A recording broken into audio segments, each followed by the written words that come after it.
How to play ESPN Fantasy Baseball. Hey everyone, and welcome back to the channel. Today I'm going to walk you through how to play ESPN Fantasy Baseball.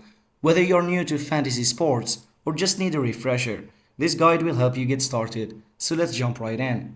First, head over to ESPN.com.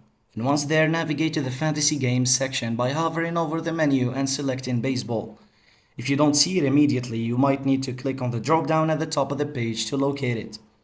If you're not already signed in, click the sign in button at the top right. Enter your username and password, the ones that you used when you first set up your ESPN account or fantasy team. Once signed in, scroll down to the baseball section.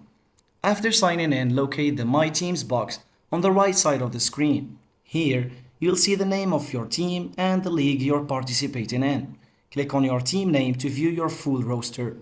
On the team page, you'll see your entire roster, including player stats and designations like D2D for injuries.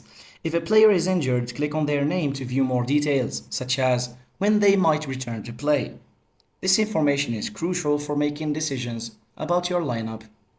If you have injured players, it's a good idea to move them to the bench. To do this, simply click Move next to the player's name and select where you want to place them. Remember, you can only move a player to the bench if you have another player to take their spot in the active lineup.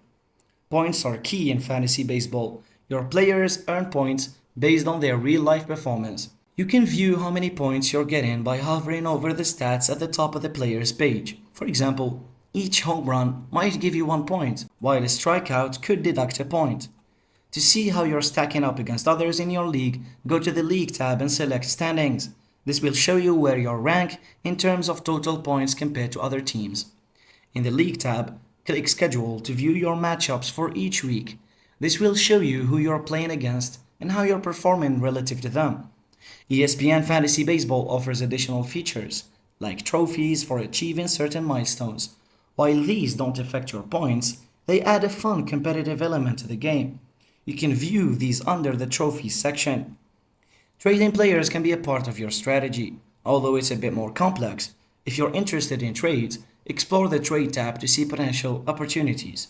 Additionally, you can check out player projections for the season under 2012 projections to get an idea of how your players might perform. The main thing you'll want to do regularly is manage your roster. So move injured players to the bench, keep an eye on player stats or adjust your lineup to maximize points. Don't worry if it feels overwhelming at first, like anything, it gets easier the more you play. And that's it for this guide on how to play ESPN Fantasy Baseball. If you have any questions or tips to share, drop them in the comments below and don't forget to like and subscribe. Thanks for watching.